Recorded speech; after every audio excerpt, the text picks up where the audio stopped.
돌에다 새기면 안 지워지는 거거든요. 그러니까 돌에다 세우는 작업을 새기는 작업을 하겠습니다. 에돔부터. 에돔, 모압, 르벤, 갓, 므낫세, 암몬. 오른손으로 이제 바꿔서 아까 오른손을 한 분들은 또 오른손을 다시 하세요. 아셀, 납달리, 스불론, 이사갈, 므낫세, 에브라임, 단, 베냐민, 유다, 시몬. 자, 제가 말 안 할게요. 여러분이 하세요. 에돔부터 시작. 오른손으로 먼저 이쪽 요단 동편 오른손으로 하세요. 아, 왼손으로. 예. 에돔,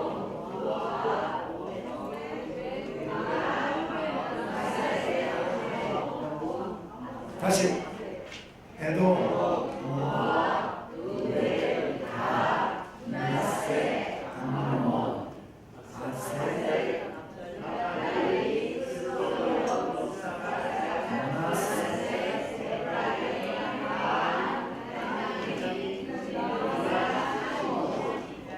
시몬부터 거꾸로 한번 합시다.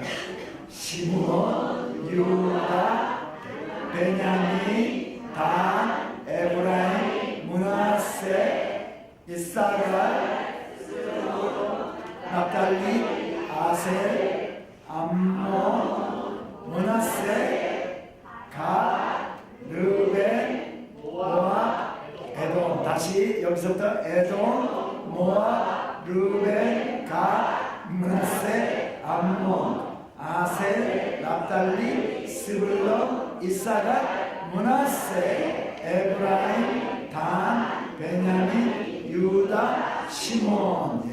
이렇게 이것만 이렇게 하면요, 12지파에 므낫세하고 에브라임 빼고 요셉이 들어가고 레위가 들어가면 12지파의 이름까지 여기 다 포함이 되는 겁니다. 거기다가 에돔, 모압, 암몬까지 포함이 돼요. 이제 이건 구약시대 때 땅 분배받은 거거든요. 그러니까 여기가 에돔이었잖아요. 에돔.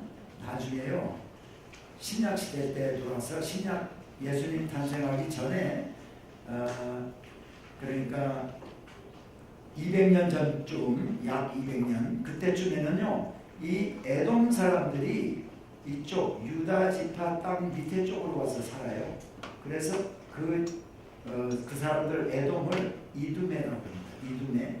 그래서 이 이두메의 그 안티파스라는 왕이 있었어요.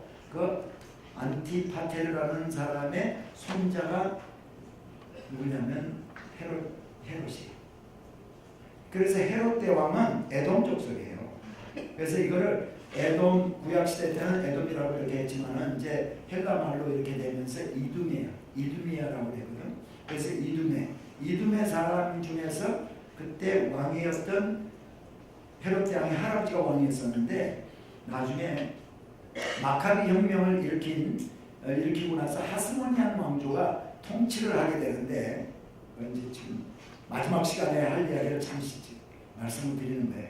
그 하스모니안 왕조가 많은 땅을 통치하기 힘드니까 이 왕의 에돔 족속의 왕을 부탁을 해가지고, 네가 그러면 그동안에 통치하던 데를 총독 비슷하게 해가지고 직장관으로 통치하라고 해가지고, 헤롯 대왕의 할아버지가 이제 유다 사람들하고 이스라엘 사람들하고 연관이 되기 시작합니다. 그러다가 결국 헤롯 대왕이 로마의 등을 얻고 와서 유다의 왕으로 등장을 하는 거예요. 그건 나중에 이제 신약 가기 직전에 시간이 되면 하려고 합니다. 자, 이제 400년에서 400년 종살이가 해서 출애굽에서 나와서 이스라엘 백성들이 여호수아와 함께 가나안 땅을 들어가서 정복해서 남쪽 정복을 하고요, 북쪽을 다 정복하고 땅을 분배받습니다. 그래서 어제 전쟁, 남쪽과 북쪽 전쟁한 이야기 다 해드렸고, 땅 분배받은 이야기, 땅 분배받고 루벤, 갓, 므낫세 지파는 요단 동편으로 돌아가고, 그 다음에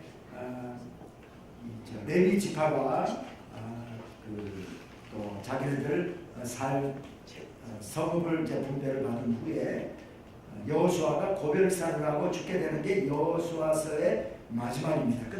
마지막 장이고요.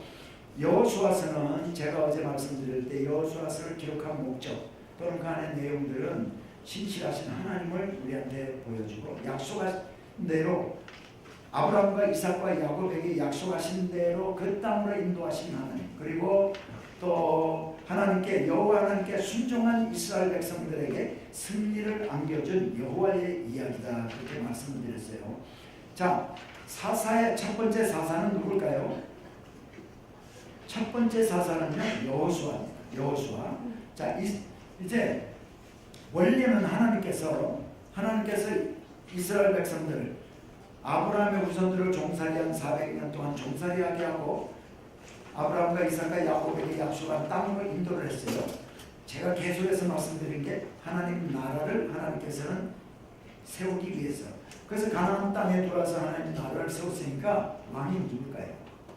하나님이라요. 하나님 나라에는 하나님이 왕이고 백성은 아브라함의 후손, 땅은 가나안 땅입니다. 그렇기 때문에 왕이 없어요. 여기에 사람 왕은 없다는 얘기예요.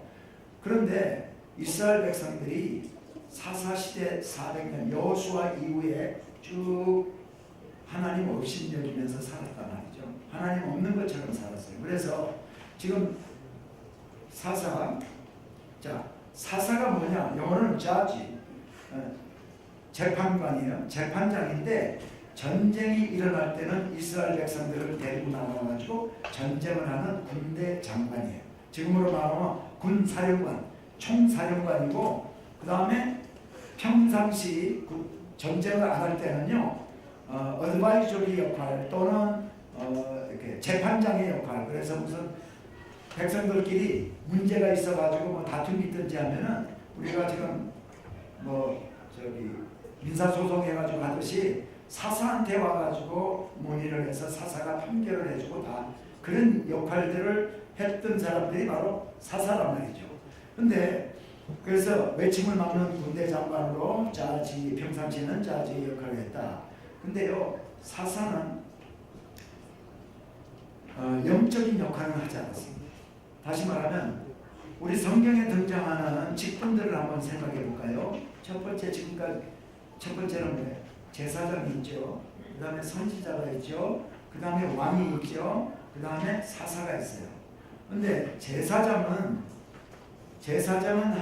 백성들의 문제를 하나님 앞에 들고 가는 자가 제사장이에요. 이 사람들은 영적인 역할을 했어요. 그 다음에 선지자는 speaker for God, 하나님을 대변하는 자예요. 하나님이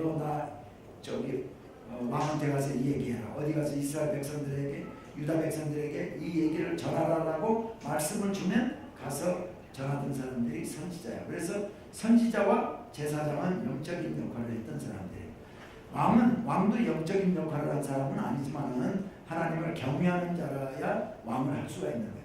근데 이 사사는 뭐냐? 사사는요, 필요할 때 하나님께서 그냥 들어서 이스라엘 백성들을 데리고 나가서 전쟁하도록 하는 그 일을 감당했어요.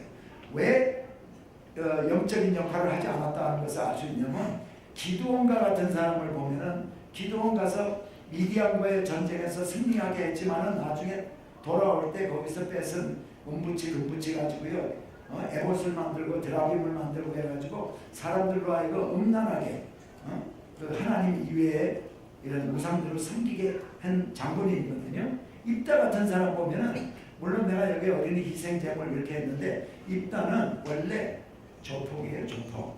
기생의 아들로서 다니면서 싸움질이나 하고 그러는 사람, 싸움 잘하는 것 때문에 쓰임받은 사람이에요. 삼손도 보면 어머니 뱃속에 있을 때부터 나시민으로 택함을 받았지만 태어나서 한 거 보면은 별로 한 일이 별로 없어요. 시집 장가 가가지고 거기서 수수께끼 냈다가 그 문제 때문에 사람들, 또 블레셋 사람들 좀 죽이고, 그 다음에 여자들 800 무릎에다가 무릎 베고 잠이나 자고요. 이렇게 바보처럼 이렇게 머리 이렇게 어떻게 하면 당신 힘이 빠지냐 하니까 여러 가지 다 해서 여러 번 잡히는 그런 일들을 겪으면서도 결국은 나중에 내 머리 깎고 힘 없어진다까지 얘기하는 그런 우둔한 사람이었단 말이죠. 그런데 이런 사람들 사사를 사용해서 하나님은 나라를 구하는 일을 하게 했다. 영적 지도자는 아니단 말이죠. 자, 그런데 사사시대 400년 동안 이스라엘이 한 일들이 있어요. 이스라엘의 배교. 그러니까 하나님을 바로 섬겨야 할 하나님의 백성들이 지금 이스라엘 백성들 400년 동안 종살이 하고 지금 데리고 와서 하나님 나라를 세우려고 하니까 하나님의 백성들은 하나님 나라의 백성은 하나님을 왕으로 섬겨야 되는데 그렇게 안 했어요. 무엇이 문제였나? 왜 그렇게 배교를 했는가? 무엇이 문제였냐면요. 가나안 완전 정복에 실패했어요. 전부 거기 있는 다 몰아내라고 해서 가나안 7조 다 몰아내고 살으라고 했는데 정복을 하라고 했는데요. 대충 전쟁에서 여호수아가 전쟁에서 이긴 그 상태에서 그 다음에 땅 분배받은 곳에서 가나안 백성들을 몰아내고 살아야 되는데 그냥 섞여서 살았어요. 그렇기 때문에 이방 종교가 계속 남아 있었어요.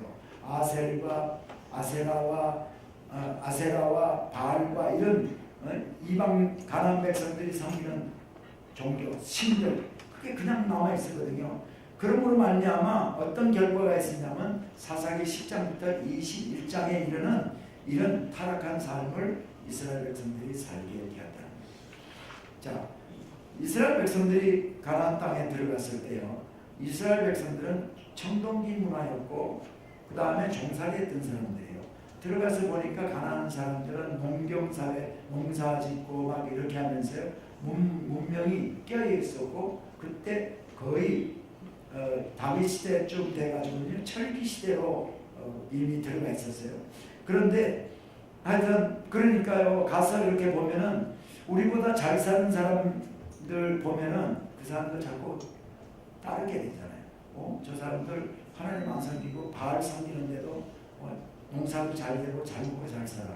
그러면 그렇게 자기네들도 바알을 갖다가 숭배를 하기도 하고 백성들이요 그렇게 했단 말이죠. 그게 바로 사사시대. 그래서 사사시대 때 보면 이스라엘 자손이 여호와의 목전에 악을 행했다라는 말들이요 여기에 있는 본문 말씀들이 다 그 말씀들이에요. 그래서 대표적으로 2장 11절을 제가 한번 보여드리면 이스라엘 자손이 여호와의 목전에 악을 행하여 바알들을 섬기며 얘기를 하고 있어요. 그리고 3장 7절에도 볼까요? 3장 7절에도 이스라엘 자손이 여호와 목전에 악을 행하여 자기들의 하나님 여호와를 잊어버리고 바알들과 아세라들을 섬긴지라. 이게 아주 사사기에는 계속 그 말이 이 말씀이 등장합니다. 그리고 또 한 가지 그때 이스라엘의 왕이 없으므로 사람마다 자기 소견에 옳은 대로 행하였더라. 17장 6절에 볼까요? 이 말씀입니다. 그때는 이스라엘의 왕이 없으므로 사람마다 자기 소견에 옳은 대로 행하였더라. 21장 21절에도 25절에도 그때 이스라엘의 왕이 없으므로 사람이 각각 그 소견에 옳은 대로 행하였더라. 이스라엘 백성들이요 하나님을 그때 이스라엘에는 왕이 없으므로 각기 사람마다 자기 소견에 옳은 대로 행하였더라. 이 말의 의미가 뭐냐? 두 가지 의미가 있어요. 이 하나님이 왕인데 하나님을 왕으로 섬겨야 할 이스라엘 백성들이 하나님을 왕으로 섬기지 않았기 때문에 하나님 기준대로 하나님 뜻대로 살지 아니하고 사람마다 자기 옳은 대로 어떤 기준이 없어. 하나님의 말씀만이 진리잖아요. 근데 하나님 말씀에 쫓아 살지 아니하고 지가 생각할 때 자기한테 편하면 자기한테 좋으면 그게 옳은 거야. 그래서 옳은 대로 행하였다는 말이에요.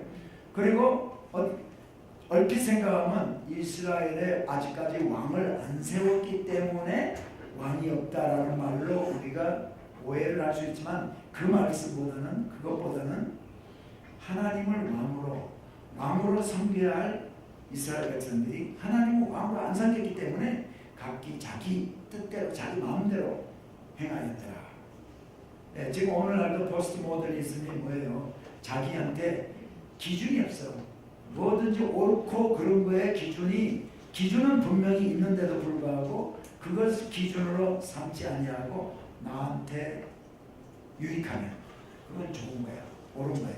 그렇게 오늘날 현대인들이 살고 있단 말이에요. 내가 편리하고 나한테 옳으면 그거를 쫓아서 사람들이 현대인들이 그렇게 많이 살고 있어요. 오늘날도. 자, 그래서 어떤 일이 있느냐? 하나님은 그런 백성들을요 가만두지 않습니다. 왜? 하나님의 자녀이기 때문에 그렇게 하나님 없이 사는 없는 것처럼 살 때에 세상 사람들이 그렇게 살면은요 그냥 버려둬요. 그거를 버려둔. 그러니까 오늘날 이걸 생각하시면 됩니다. 우리 옆집에 아파트 사니까요. 아래층에 보통 계단으로 올라가도 엘리베이터 내리면 옆집 둘 집 있잖아. 저 옆집은 교회도 안 나가는데 큰 회사 굴지 회사의 사장이고 거기에 또 자녀들은 미국 아이비 리그에 유학 가가지고 공부도 잘하고 판사 되고 검사 됐어. 그러면 우리 눈에 우리가 바른 신앙관을 가지고 있지 않으면 저 사람 예수 안 믿는데 저렇게 복된 삶을 살고 있다라고 생각할 수도 있어요. 근데 그거는요 하나님이 버려두신 거예요. 우리가 자녀들을 기를 때요 자녀들을 사랑하잖아요. 그렇죠? 사랑하기 때문에 자녀들이 나가서 마약을 한다거나 나쁜 친구들을 사귄다거나 공부를 안 한다거나 학교를 빠진다거나 하는 거 알면 우리 어떻게 해요? 매를 때려서라도 바로 잡잖아요. 그렇게 못하죠. 야단을 치고 처음에는 야단도 치고 매도 때리고 용돈 주는 것도 끊고 하여튼 여러 가지 수단을 다 해가지고 하는데 하다 안 되면 네 마음대로 살아. 나 이제 너하고 나는 상관 안 한다 너. 이제 그런 부모들이 있어요. 하다가 포기할 때는 너 네 마음대로 살아. 내가 상관 안 해. 네가 나가서 거지가 되든 홈레스가 되든지 난 상관 안 해 하고 버려두잖아요. 하나님이 사랑하는 자녀들은 교회 나가다가 신앙생활 잘 안 하고 하면 징계를 하고 힘들게 하고 해서요 새벽 기도 나오게 엎드리게 만든단 말이지. 근데 예수 안 믿는데도 불구하고 뭐가 잘 되는 것 같으면 그건 잘 되는 게 아니고 하나님께서 버려두신 겁니다. 아멘? 예. 이스라엘 백성들 한번 보자. 이스라엘 백성들이요 가나안 땅에 들어가서 평화시대가 하나님의 자녀를 축복해 주셔서 모든 게 잘 되고 평화. 그러면 모든 게 넉넉하고 잘 되면요 이렇게 사람들이 하나님 없이 하나님을 떠나요. 배교를 한단 말이죠. 하나님 섬겨야 될 사람들이 옆집 섬기는 바알을 섬기게 되고 교회도 안 나오고 이렇게 돼. 그러다 보면 하나님께서 사랑하는 자녀가 그렇게 할 때는요 가만 안 놔도 징계를 해요. 징계할 때 하나님께서 이스라엘 백성들을 어떻게 징계했냐면요 옆에 있는 나라들 있죠. 미디안, 모압, 에돔, 암몬 또 다른 나라 이런 나라들 아람 이런 걸 쳐들어오게 합니다. 쳐들어오게 해서 아주 와가지고는요 농사 지은 거 뺏어가고 세금 걷어가고 하여튼 그렇게 괴롭게 하거든요. 그러면 이스라엘 백성들이 어떻게 하냐면 죽겠습니다 하고 도와주세요 하면서 잘못했습니다 하고 회개해요. 통곡을 하면서 엎드려서 회개하고 하나님 죽게 됐습니다. 도와주세요. 살려주세요. 그렇게 할 때 하나님이 회개하시면은 하나님 우리를 긍휼히 여기시기 때문에 하나님의 백성을 긍휼히 여기시기 때문에요. 그때 사사를 들어서 부르는 거예요. 사사를 들어서 회복을 시켜줘. 그래서 기드온을 불러서 삼손을 불러서 입다를 불러서 전쟁에 나와가지고요 싸움해가지고 이기게 만들어요. 그래서 다 외적들을 다 물리치게 한단 말이죠. 그러면 다시 평화시대가 도래가 돼. 왜? 외침을 다 물리쳤으니까 평화시대가 되면 그 다음에 또 어디로 가느냐? 여기서 그냥 머무르면 되는데 이쪽으로 또 가요. 이쪽으로 또 가면 그때는 또 다른 사사를 또 들어서 또 이제 징계를 해주고 다른 나라를 쳐들어오게 해서 그러면 또 회개하면 사사를 또 하나 불러가지고 회복을 시켜줘. 그럼 여기 가면 또 배결. 이게요 400년 동안 이것을 쳇바퀴 돌리시더래요. 그렇기 때문에 400년 동안에 그 많은 사사들의 이름이 사사기에 등장하는 거예요. 네? 이거 이스라엘 백성들만 그럴까요? 우리들도 그래요. 제가 목회할 때 보니까 어떤 분들은 한 6개월에 한 번씩 돌아요. 어떤 분들은 한 달에 한 번씩 돌아요. 징계를 당하면요 회개해서 새벽기도 나오더라고. 그래가지고 그러면 또 하나님께서 회복을 시켜주시고 뭐가 잘 풀려. 그러면 잘 풀리면 그 다음에 또 슬슬 골프 치러 다니고, 골프 치는 사람 제가 뭐라 하는 게 아니고 예배를 안 드리고 골프를 치고 뭐 그렇게 하니까 문제가 되는 거죠. 그래서 또 뭐 주일날 교회 안 나오고 딴짓 하게 되고 그러면 하나님이 또 어려움을 또 주시더라고요. 그러면 또 하나님 앞에 나와가지고 금요 철야에 나오고 새벽 기도에 나오고 뱅뱅 돌아. 될 수 있는 대로 이거 한 번 정도 돌고 돌지 마세요. 여기 갈 때 아프단 말이지 여기에. 자, 이게 사사기에 아주 등장하는 루틴입니다 이게요. 자, 그래서 이거를 사사기 1장을 보면요 가나안 거민과 동거하는 이야기가 나와요. 다 몰아내야 할 이스라엘 백성들이 몰아내지 아니하고 동거했던 얘기가 나오고, 그래서 결국은 하나님 없이 여기고 배교하고 하나님께서 회복시켜 주시는 이야기가 나온단 말이죠. 근데 사사들이 3장부터 16장까지 그래서 사사들이 많이 등장을 해요. 여기에 운니엘, 에훗, 삼갈 이야기가 3장에 나오고 드보라 같은 경우에 시스라, 하솔왕의 그 군대 장관 시스라가 쳐들어올 때 어디에 쳐들어오냐면 바볼산 있는 쪽에 여기 이스라엘 평안에 쳐들어올 때 드보라 사사가요 가가지고 바락인가요? 발락? 가가지고 같이 올라가자고 그랬더니 백성들 데리고 올라가라 그랬더니 당신이 가면 가겠고 내가 당신 안 가면 안 가겠다고 그렇게 얘기하잖아요. 그래서 내가 가지만은 네가 그렇게 하기 때문에 내가 이 일로는 네가 하나님으로부터 영광을 네가 받지 못한다 그러면서 여인에게 파신다라고 해서 결국은 여인이 이 시스라를 죽이는 이야기가 나오고요. 쭉 있는데 우리가 많은 걸 못 보더라도 기드온 이야기, 입다 이야기, 내일이 시간 되면 삼손 이야기를 한번 짚어보기를 원합니다. 자, 기드온을 보면은요, 보세요. 사사기 6장 1절에 보니까 이스라엘 자손이 또 여호와의 목전에 악을 행하였으므로 여호와께서 7년 동안 그들을 미디안의 손에 넘겨주시니, 하나님께서요 이스라엘 백성들이 이때 여호와 보시기에 악을 해요. 하나님 잘 안 섬겼어요. 그러니까 7년 동안 미디안 사람들로 하여금 쳐들어와서 미디안 사람들로 하여금 괴롭히게 했다는 얘기입니다. 하나님이 그렇게 하셨다는 거예요. 여호와께서 7년 동안 그들을 미디안의 손에 넘겨줬다. 그래가지고 와가지고 3절에 보세요. 이스라엘이 파종한 때면 미디안과 아말렉과 동방 사람이 치러 올라와서 진을 치고 먹을 거 다 뺏어가고요. 양이나 소나 나귀도 남기지 아니하니 이렇게 했단 말이죠. 그랬을 때 6절에 보니까 이스라엘이 미디안으로 말미암아 궁핍함이 심한지라 이에 이스라엘 자손이 여호와께 부르짖었더라.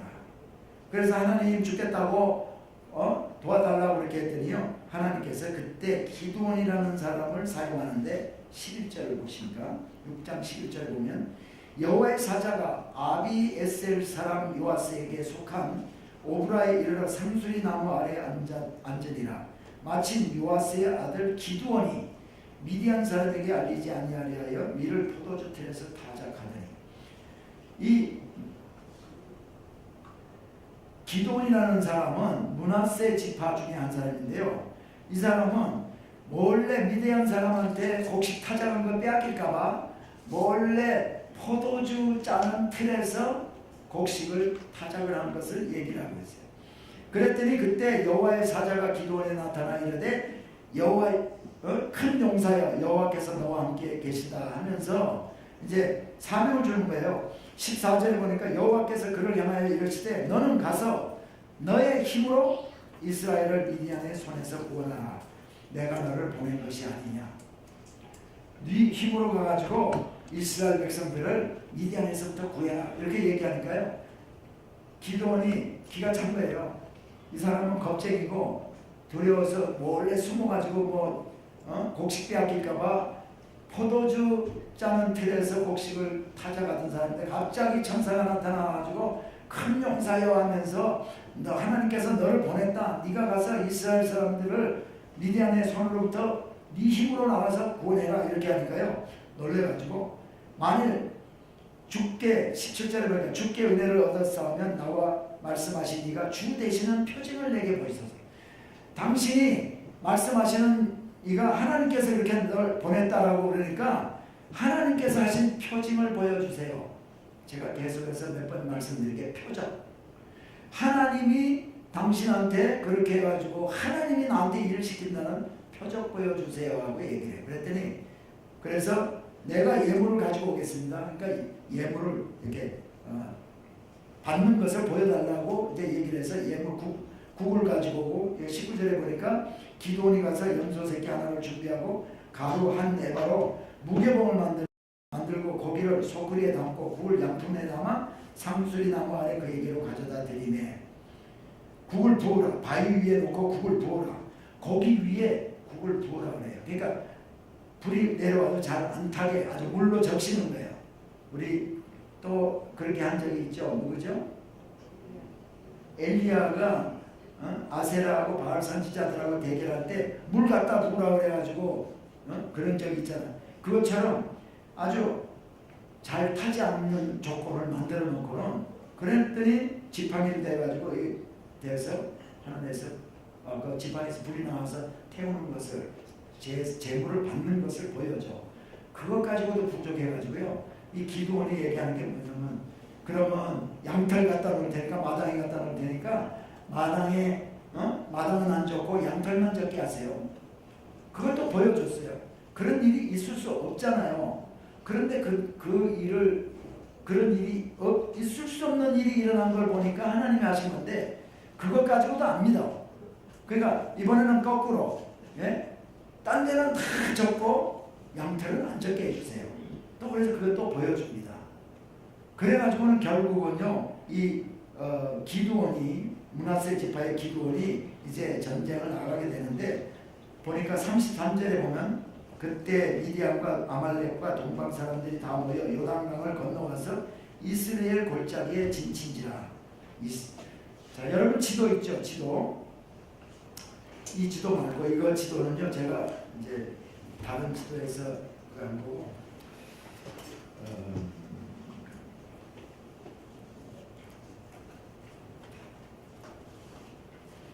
혹시 여러분 지도가 있는데 몇 페이지를 보시냐면 26페이지. 26페이지예요. 26페이지를 펴는데 하이라이트를 가지고 계세요. 뭐 옐로도 괜찮고 핑크도 괜찮고 그런 거 가지고 계시면은 제가 지도를 저도 여러분 지도하고 비슷하죠. 이 지도가 여기에 지금 제가 여기 그린 색깔로 이렇게 표시를 했어요. 여기가 이스라엘 골짜기예요. 마치 화살표 같아요. 이거 화살표 화살 같아요. 화살촉 이렇게 돼서 이렇게 됐잖아. 여기는 요단 계곡. 그래서 이것처럼 좀 색깔을 좀 칠해보세요. 여기가 이스라엘 골짜기. 성경에 이스라엘 골짜기. 제가 다니면서 좀 도와드릴게요. 여기에요. 여기가 이제 이스라엘 골짜기고 여기 톡 튀어나온 데가 있어요. 이게 모래산이에요. 모래산. 여기 수넴이라고 있고 여기 엔돌도 있고요. 여기 다볼산이 있고 그 다음에 여기 이쪽 부분 여기가 길보아산 그리고 하루센도 여기 있고요. 여기에 성경에 있는 이야기들이 많이 나옵니다. 그래서 지금 이제 색칠한 거 컬러링 아직까지 잘 못하신 분은 나중에 또 이제 좀 하시면 되고요. 보니까 보세요. 33절 6장 33절에 보니까 그때 미디안과 아말렉과 동방 사람들이 다 모여 요단강을 건너와서 이스라엘 골짜기에 진을 친지라. 여기 와서 진을 쳤다는 얘기예요. 34절 여호와의 영이 기드온에게 임하시니. 자, 여호와의 영, 이제 제가 성령에 대해서 나중에 조금 설명을 드리겠지만 여호와의 영, 그리스도의 영, 성령, 하나님의 영 다 같은 얘기입니다. 우리가 잘못 생각하면 우리 주님께서 내가 가서 보혜사 성령을 너에게 보내준다. 그래서 성령은 뭐 주님이 승천하신 후에만 있는 것처럼 우리가 생각할 수가 있지만 그게 아니고 성령은 그리스도의 영은 하나님의 영, 여호와의 영은 창세 전부터 삼일체 하나님은 같이 계시던 분이에요. 그래서 구약시대 때에는 성령을 하나님의 영을 누구한테 부어줬냐면요, 하나님의 일을 하는 사람들, 특별한 사람들에게 부어줬어요.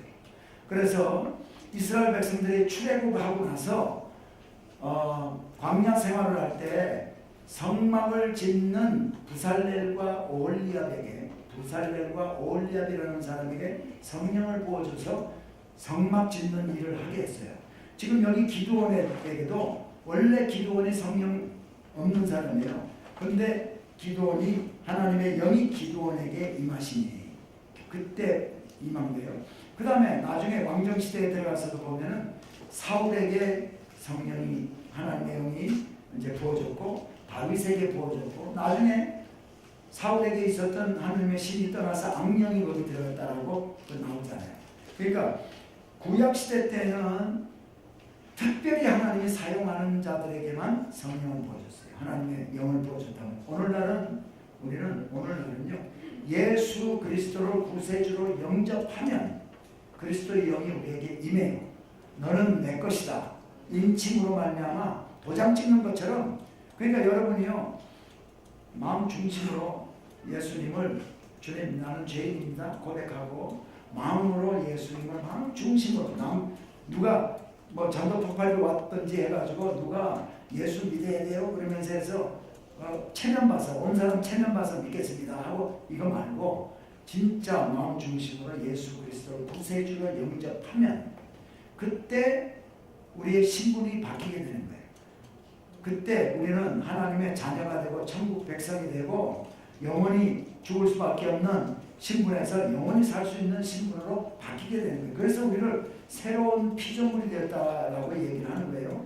그런데 이제 그거는 판단하시는 분은 누군가 하면 목사님이 판단하는 것도 아니고 우리 그룹장이 판단하는 것도 아니고 남편이 판단하고 아내가 당신 아직까지 성령 못 받았어 이게 아니고 하나님이 판단하셔요. 하나님이 우리가 그러니까 사람 눈에 보이기에 저 사람 예수 믿는 사람다워 성령 받은 사람다워 하더라도 아닐 수도 있고요.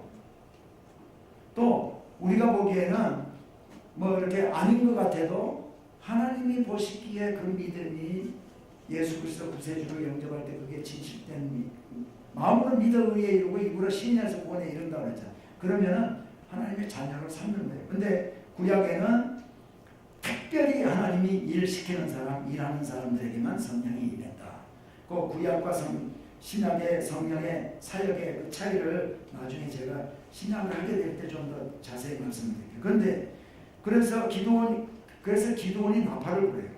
여기 34절에 보니까 6장 34절에 보니까 여호와 영이 기드온에게 임하시니 기드온이 나팔을 불매 아비에셀이 그의 뒤를 따라 부름을 받으니 아비에셀은 그 므낫세 지파 중에 그거예요.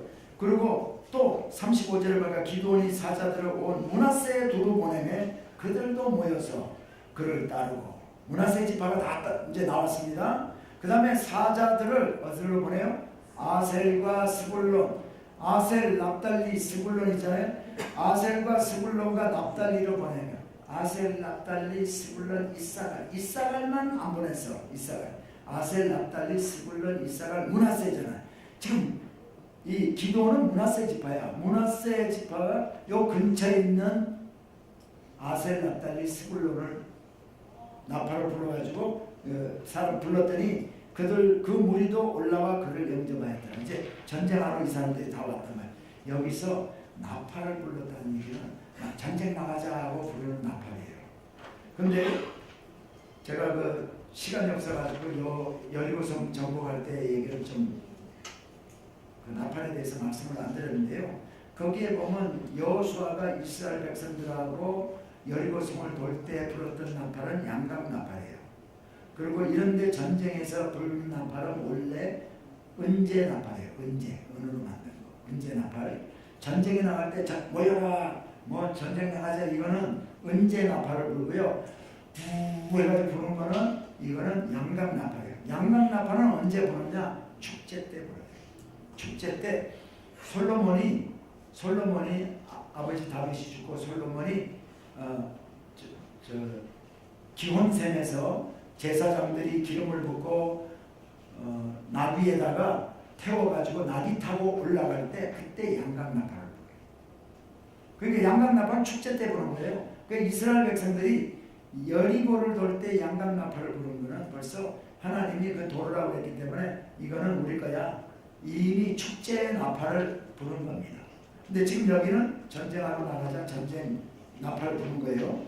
은제 나팔 부른 거죠. 그래서 했는데 여기 보니까 이제 32,000명인가 모여들어.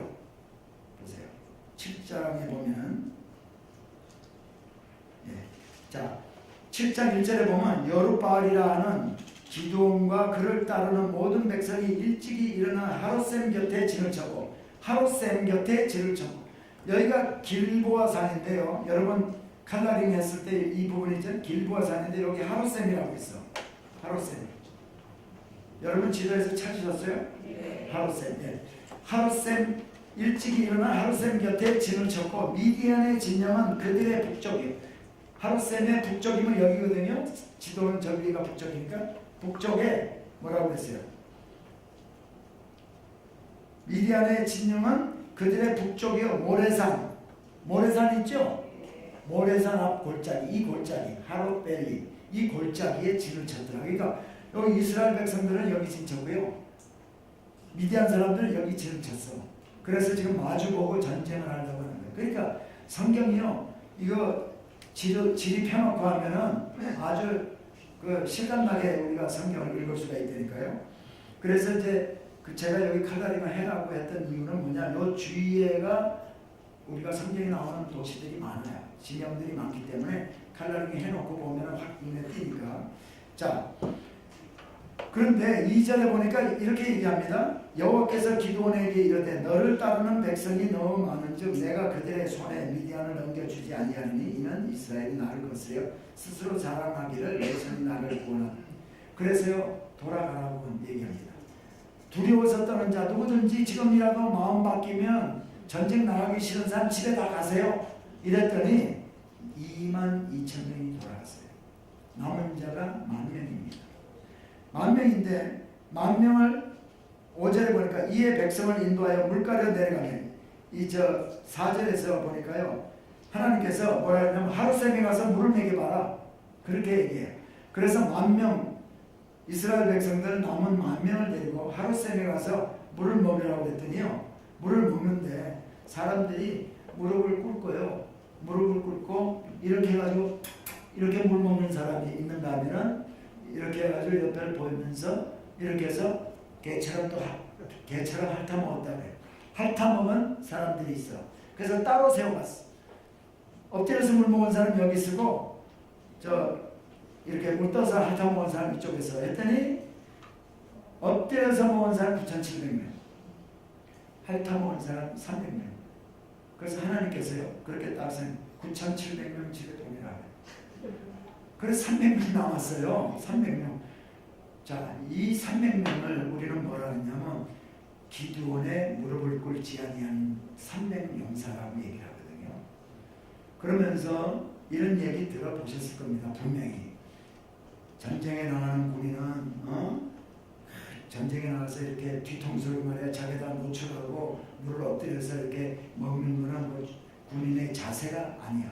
그렇기 때문에 하나님께서는요 경계심을 가지고 주위를 둘러보면서 물을 떠서 이렇게 먹는 사람 300명을 무릎 꿇지 않는 300명을 사용해서 전쟁에서 이겼다. 들어보셨어요? 안 들어봤는 것 같아요. 주님의 음악에서는 안 들었어도 딴 데서는 들었을 것 같은데. 자, 그런데요 하나님의 관심은 무릎을 꿇고 먹고 물을 떠서 먹는 데는 관심 없어. 하나님은 너네 많은 수 가지고 전쟁에서 이기면 너네들 힘으로 네 힘으로 전쟁에 이겼다고 자극할까봐 많은 숫자 무조건 다 보낸 거예요. 만일 거꾸로 무릎을 꿇고 먹은 사람이 300명 같으면 9,700명 보내고 무릎 꿇고 먹은 물 먹은 300명을 사용하셨을 거예요. 하나님의 관심이 계속해서 하나님이 얘기하시는 것이 사람이 너무 많다. 너무 많은 수 가지고 이기면 네 힘으로 이겼다고 할까봐 너무 많아 이 얘기를 하고 있거든요. 그 핵심은 적은 숫자를 하나님은 택하셨는데요. 자, 구약시대 때는 전쟁에 나서 전쟁에서 이기려면 사람 숫자가 많아야 돼요. 오늘날은 뭐가 이겨요? 첨단 무기가 있어야 돼요. 한 폭격 하나 하더라도 땅속까지 파고 들어가가지고 땅굴까지 폭파시키는 이런 무기가 있어야 땅굴 파고 들어가는 것도 다 잡아내고요. 핵무기 있어야, 그래서 김정은이가 핵무기 만들려고 결론이 돼서 그러고 있잖아요. 그것처럼 오늘날은 첨단 무기야. 그런데 구약시대 때는요, 사람이 많고 말도 많고 뭐 이래야 이기는 건데, 하나님께서는요, 사람 33,000명이고 저쪽 미디어는 16만 3천인가 하여튼 16만 명, 약 16만 명이야. 그 16만 명하고 33,000명이 모였는데, 그럼 약 5대 1인데도 많다는 거예요. 보내라. 10,000명 남았는데도 10,000명 대 16만 명이면 16대 1이잖아요. 많다. 보내라. 그러면 300명 가져가는 거예요. 하나님이 일을 하실 때는 네가 의지하던 거 다 버리라는 거예요. 하나님이 기도원이 숫자 가지고 의지하고 있는 걸 알기 때문에 너 그거 다 버려. 하여튼 우리가 하나님께 쓰임받고 하나님의 도움을 구할 때는요, 내가 의지하고 내가 잘하는 거, 내가 지식을 알고 있고 내가 학벌이 좋고 내가 경험이 있고 이거 버릴 때 하나님이 역사하는 줄 믿습니다. 그거 버리라는 거예요. 근데 하나님이 버렸을 때 그냥 이제 너 버렸으니까 네가 나가서 해봐 이렇게 하지 아니하시고요, 믿음을까지 주는 것을 이걸 보고 알 수가 있어요. 뭐냐면 다 버리고 300명이 남아있을 때 기도원이 300명 데리고 한심했을 거예요. 이거 가지고 날 보고 전쟁 나가서 16만 명, 13만 명하고 하라고 하는 생각이 들었을 거예요. 근데 하나님께서 뭐라 하냐면 너 부하 하나를 데리고 미디안 진영으로 가봐라. 그래서 부라라는 부하 하나를 데리고 미디안 진영에 가가지고 텐트에서 쟤네들끼리 얘기하는 걸 들었어요. 그랬더니 그 안에서 두 병사가 꿈 얘기를 하는데, 야, 어젯밤에 내가 꿈을 꿨는데 미디안 이 기드온 진영에서, 이스라엘 진영에서 보리떡 하나가 굴러와가지고 우리한테 텐트에 와서 이렇게 하더라. 이러니까 또 다른 사람이 꿈 해몽을 해주기를 그것은 다름이 아니라 여호와의 기드온의 칼날이라. 기드온 그러면서 적진의 입으로 꿈을 꾼 거를 얘기하고 꿈꾸게 얘기하고 꿈을 꾼 것을 얘기하고 해몽까지 해줘가지고 여호와 하나님이 함께 하시는 것을 알게 해줘가지고요, 그때 오히려 더 힘이 나가지고 가서 300명을 데리고 뭐 횃불에 어떻게 하고 해가지고 와서 전쟁을 해가지고요, 300명이 10몇만 명하고 전쟁을 해서 이기게 됩니다. 하나님께서 이걸 보면서 우리가 의지하고 붙들고 내가 잘하고 내가 뭔가 남보다 낫다고 하는 거, 그거 버릴 때 하나님이 역사하시는 것을 알 수가 있단 말이죠. 기도원, 그래서 핵심적인 것은 기도원은 별볼일 없는 사람이었지만은 하나님께서 이스라엘 백성들을 적의 손으로부터 구원해 주게 하기 위해서 결국은 하나님께서 미디안 다 쳐들어오게 해놓고 이스라엘 백성들이 고난을 7년 동안 고난을 당하게 해놓고 하나님 기다리시는 건 뭐냐? 죽겠습니다. 잘못했습니다. 회개합니다. 도와주세요. 하나님 없이는 못 살겠습니다. 하나님 의지하는 그 소리를, 고백을 듣기를 원하시는 거거든요. 그래서 이제 바로 하나님 백성으로 바로 살게 하기 위해서. 그래서 그때 기도원을 사용해서 적을 물리치게 하는 거예요. 도저히 물리칠 수 없는 숫자 가지고 하나님이 아니면 안 되는 그런 상황을 만들어 놓고요, 하나님께서 역사해 줘가지고 300명이 전쟁을 해서 이기게 한단 말이죠. 그러면 그때부터는 깨닫고 이제는 하나님 잘 섬겨야 될 텐데, 또 이스라엘 백성들은 편하니까 뭔가 또 잘 되면 몇 년 동안 뭐 모든 게 잘 되고 농사도 잘 되고 편안해. 그러면 또 하나님 안 섬기고 주의를 바라보고 세상적으로 이렇게 하니까 하나님이 또 쳐들어오게 하는 거예요. 그래서 그 많은 이제 그 사사들이 등장을 하게 되는 거예요. 입다 한번 보세요. 입다. 입다는요, 이 길르앗 땅. 길르앗 땅은 사해바다 위쪽에 여기 길르앗 땅이에요. 르벤, 갓, 므낫세가 땅 분배다. 므낫세의 아들이 길르앗이야. 그걸 길르앗 땅이라고 이렇게 부르는데 거기에서 이제 살던 사람인데요. 여기 옆에 보세요. 에돔, 모압, 르벤, 갓, 므낫세, 암몬이죠. 암몬이 여기 옆에 있어. 하나님께서 말 안 들으니까 암몬을 또 쳐들어오게 했어요. 암몬을 쳐들어오게 하니까 이스라엘 장로들이요. 여기에서 장로는 구약시대 때 장로라 하는 것은요. 오늘날 우리가 기록 부어서 교회의 지도자인 장로가 아니고 구약시대의 장로는요. 이제 나이들도 많고 지도자급인 사람들 지금 오늘 신약의 장로님하고는 또 다르요. 하여튼 어쨌거나 그분들이 입다를 찾아옵니다. 입다는 어떤 사람이냐? 기생의 아들로서 술 좋아하고 싸움질 좋아하고 똘마니들 데리고 다니면서 이제 시장 바닥에 가가지고 세금도 걷어들이고 하면서 술집에서 그냥 시간 보내고 이러는 사람인데 그걸 찾아와가지고 왜냐하면 그 당시에 아마 유명했나 보지 싸움질 잘하는 걸로 찾아와서 장로님들이 이스라엘 장로가 우리 지금 아몬이 쳐들어왔으니까 우리 백성들 데리고 나와서 좀 전쟁에서 이겨주세요. 쫓아주세요. 이러니까 그러면 내가 전쟁에 나와서 이기고 돌아오면 당신들이 나를 대접 제대로 하고 나를 잘 섬기겠냐? 그랬더니 그렇게 하겠다고 해요. 그래서 이따가 그러면 내가 나와서 전쟁에 싸우겠다 하고 기도를 합니다. 기도할 때 뭐라 하냐면 하나님 내가 나와서 암몬하고 전쟁에서 이기고 돌아올 때 우리 집에서 나를 가장 먼저 나를 반겨주는 자를 하나님 앞에 번제로 드리겠습니다. 그렇게 하고 전쟁에 나갔어요. 나갔는데 나가서 승리를 했습니다. 그리고 집으로 돌아왔는데 집으로 돌아오니까 자기 무남동료 외딸이 나와서 아빠 이기고 돌아가셨어요 하고 나온 거예요. 그러니까 이 입다가 어찌 네가 나와가지고 내 마음을 그렇게 괴롭게 하느냐, 내가 하나님 앞에 이렇게 소원했다라고 얘기를 해. 성경의 이야기입니다. 그랬더니 그 무남동료 외딸이 내가 처녀로 인하여 죽는 거를 이제 통곡하고 내가 산에 가서 동무 친구하고 같이 가서 애곡을 하고 내려오겠다고 허락해달라고 해서 아버지가 허락을 했고 그 다음에 번제로 드리니라는 이야기가 나와요. 그러면 이게 무슨 이야기일까요? 또 많은 여러분이 지금까지 거의 뭐 80% 내지 90%는 입다가 자기 딸을 하나님 앞에 태워서 제사로 드렸다. 번제물로 드렸다. 그렇게 듣고 믿었던 분 남성 들었어요. 자수하세요. 그렇게 못 들었어요? 안 들었어? 그렇게 다 들었지 거의가. 그런데 그거 아니에요. 그게 아니고 여기에서 번제로 드렸다는 거는요. 하나님 앞에 바쳤다는 겁니다. 처녀로 결혼하지 아니하고 지금 오늘날 수녀처럼 성막에서 제사장 밑에서 수종을 드는 일이라든가 이런 일로 드린 거를 얘기를 해요. 영어 성경에도 보면 분명히 그렇게 되어 있고요. 원어 성경에도 그렇게 되어 있고요. 또 제가 세계 각국 다니면서 여러 나라 성경을 다 비교해 봤는데 대부분의 성경이 그런 식으로 해석이 다 돼 있어요. 근데 한국 성경은 옛날 중국 성경을 번역을 했기 때문에 중국에서 그렇게 해서 마치 번제로 드려서 죽은 것처럼 오해를 우리가 하게끔 말을 적어놨어.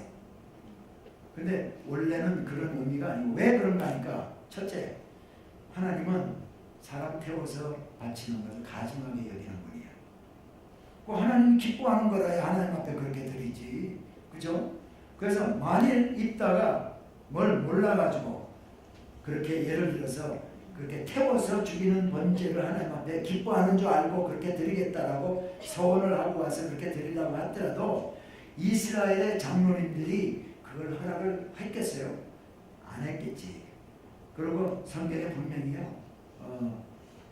그 영어 성경이라든가 다른 성경들 원어 성경에 보면은 그런 태워서 죽인 게 아니라 결혼하지 않냐고 하나님 앞에 바친 말로 분명히 나와 있어요. 그러니까 그렇게 조금 오해는 하지 마세요. 왜냐하면 분명히 성경에 하나님은 이방인들이 어린아이를 태워서 신에게 바치는 제사 지내는 건요, 이방인들이 하는 짓이기 때문에 가증히 여겼다라고 하나님은 성경에 얘기를 하고 있어요. 그래서 절대 그건 아닙니다.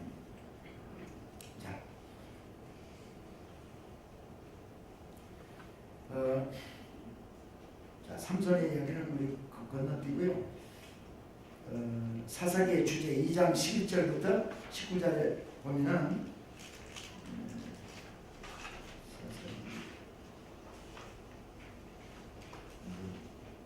사사기 2장 11절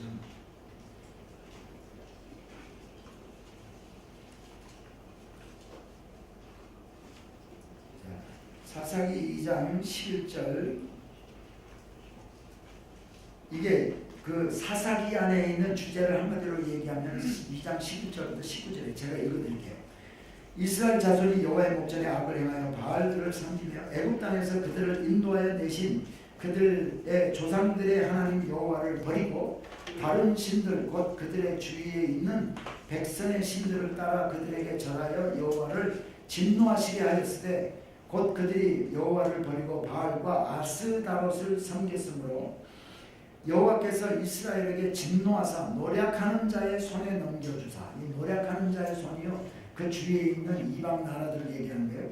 그들이 노략을 당하게 하시며 또 주위에 있는 모든 대적의 손에 팔아 넘기시네 그들이 다시는 대적을 당하지 못하였으며 그들이 어디로 가든지 여호와의 손이 그들에게 재앙을 내리시니 곧 여호와께서 말씀하신 것과 같고 여호와께서 그들에게 맹세하신 것과 같아서 그들의 괴로움이 심하였더라. 여호와께서 그 사사들을 세우사 노략조의 손에서 그들을 구원하게 하셨으나 그들이 그 사사들에게도 순종하지 아니하고 오히려 다른 신들을 따라가 음행하며 그들에게 절하고 여호와의 명령을 순종하던 그들의 조상들이 행하던 길에서 속히 치우쳐 떠나서 그와 같이 행하지 아니하였더라. 여호와께서 그들을 위하여 사사들을 세우실 때에는 그 사사와 함께 하셨고 그 사사가 사는 날 동안에는 여호와께서 그들을 대적의 손에서 구원하셨으니 이는 그들이 대적에게 압박과 괴롭게 함을 받아 슬피 부르짖음으로 여호와께서 뜻을 돌이켰음. 이거를 그 사사가 죽은 후에는 그들이 돌이켜 그들의 조상들보다 더욱 달아가요 다른 신들을 따라 섬기며 그들에게 절하고 그들의 행위와 패역한 길을 그치지 아니하였습니다. 그러니까 그래서 계속해서 이 쳇바퀴씩처럼 도는 게 몇 년이요? 400년 동안 그랬어요. 이렇게 많은 사사들이 세워지고 하나님 입으로부터 이렇게 권한을 받는데 사사기 이제 마지막에요. 17장부터 21장에 나오는 17, 18, 19, 20, 21 5장이네요. 5장에 걸쳐서 나오는 이야기를 여러분과 함께 이 시간 좀 생각해 보려고 하는데요. 이게 뭐냐면 사사시대 때 이스라엘 백성들의 타락상입니다. 타락상. 제가 말씀드려요. 이스라엘 백성들의 타락상이 이렇게 타락했다는 것을 17장부터 21장에서 볼 수가 있어요. 첫 번째 미가와 단 지파의 이야기입니다. 이제 에브라임 산지에 우거하는 미가라는 사람이 있었어요. 미가. 에브라임 산지. 이제 에브라임 산지 하면 대충 어딘가 아시겠죠? 므낫세 에브라임. 여기 쭉 산지가 남북으로 이렇게 흐르는데 여기 이걸 보시면 아시죠? 여기 보세요. 이 지도 앞에를 이렇게 보니까 여기 보세요. 여기 보면 여기 지금 산지가 이렇게 있죠. 그래서 이게 에브라임 지파가 땅 분배받는데 지나가는 이 산지가 바로 에브라임 산지예요. 에브라임 산지에 우거하는 미가라는 사람이 살았어. 근데 그 어머니가요 어느 날 은 3천인가 뭐 얼마를 잊어먹었어요. 은은 얼마를 잊어먹어가지고 이 은 훔쳐간 놈 이거 뒤져라 그러고 막 저주를 막 퍼보니까 아들이 미가라는 아들이 어머니 여기 있어요 하고 갖다가 어머니한테 갖다 주는 거야. 그랬더니 어머니가 그걸 가지고요 드라빔을 만들고 신상을 만들었어요. 이것도 잘못됐죠. 아들이 엄마 돈 훔쳐간 거 잘못한 거죠. 그 지금 스토리 17장에 나오는 그랬는데 이제 레위 청년이 레위가 어디에 가서 좀 잘 먹고 잘 살 데가 없을까 하고 돌아다니다가 이 집에 우연히 오게 됐는데 이 집에서 이 미가가 뭐라 하냐, 잘 됐습니다. 우리 집에서 같이 있으면서 우리 집 가정의 제사장이 돼주세요. 그러면요 우리가 입을 옷도 드리고 또 이렇게 사례도 하고 먹을 거 다 드리고 할 테니까 우리 집에 있으세요. 그래가지고 그 집에 제사장으로 들어앉아요 이 사람이. 그럼 이거 보면 얼마나 신실한 가정이야, 그죠? 제사장을 집에다가 목사를 갖다가 정당 목사를 가정에다, 그게 아니에요. 타락한 거예요. 이 레위 청년이 가정에 들어가서 먹고 살겠다고 거기 그 타락한 걸 지금 얘기를 하고 있어요. 그래서 그래 어쨌거나 거기서 있었습니다.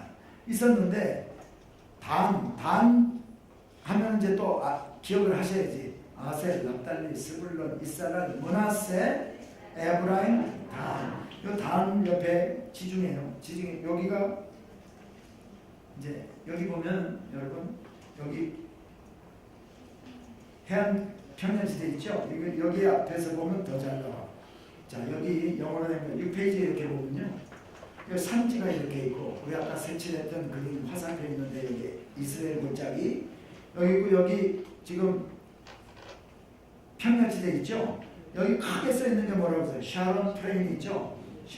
샤론의 꽃. 우리 참 노래 있잖아. 여기를 얘기하는 거예요. 여기 있는. 그 다음 페이지를 보면 이쪽 밑에 내려가면 이 밑에거든. 아까 여기 6페이지에서 본 밑에 쪽이 바로 이건데요. 이 장인데 여기 보면 뭐라고 했어요? 영어로 필리스틴 플레인.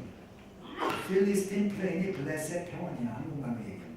여기가 블레셋 평원이에요. 여기 블레셋 평원이 있는데 땅을 분배받았어요. 이쪽 북쪽에. 그러니까 블레셋 사람들하고 같이 살아야 돼. 그러니까 싫으니까 이 단 지파에서요 정탐을 보내가지고 야 우리 여기 말고 더 좋은데 살 데 있는지 좀 가서 찾아보라고 해서 5명인가 몇 명이요 여기서 떠나서 정탐을 보내가지고 지금 온데 이거 어디 이민 가서 살기 좋은 데 있는가 찾으러 다니다가 이 집에 가게 되는 거예요. 에브라임 산지에 미가의 집에 가서 보니까 제사장도 있고 뭐 그래서 그걸 보고 이 사람들이 돌아가다가 여 위쪽에 갈릴리 호수 북쪽에 나이스라는 곳이 있어요. 나이스라는 곳에 가서 보니까 우리 선지순례 분들 다 가서 봤지만 그건 뭐 나무숲도 있고 막 샘물도 펑펑펑 나오고 얼마나 좋아요. 사람 살기가 좋거든. 그러니까 이쪽으로 이사 오자 그래가지고 이 사람들이 돌아가서 여기 단지파에다가 우리 좋은 데 발견을 했습니다. 거기 갑시다. 이래가지고 이 사람들이 2주를 해. 500명이 이사를 가면서 이사를 할 때 이 정탐 5명이 얘기를 해요. 전에 에브라임 산지에 미가라는 사람이 집에 갔더니 그 제사장이 있더라. 그래가지고 이 단지파가 거기 가가지고 그 제사장을 만납니다. 만나가지고 당신 우리 따라 안 갈래? 우리 따라가면 한 지파의 제사장이 되는 거야. 너 한 가정의 제사장이 좋겠냐? 한 지파의 제사장이 좋겠냐? 100명 목회하지 말고 우리 교회 와서 우리 교회 800명 목회해. 그랬더니 그럴까? 그리고 그 100명 목회하는 교회에 피아노 기타리 다 들고 원래 밤중에 담임 목사님이 떠났다. 그럼 어떻게 돼요? 이 제사장이요 레위 청년이 그렇게 하겠다고 해가지고 그 집에 있는 신상하고 드라빔을 훔쳐가지고 또 따라갑니다. 이게 다 잘못된 거죠. 하나님이 제비 뽑아서 살게 해준 땅에서 몰아내고 거기에 있는 가나안 백성들을 몰아내고 살아야 될 사람들이 편한 데 먹고 살기 좋은 데로 이사를 가는 것도 잘못되고요.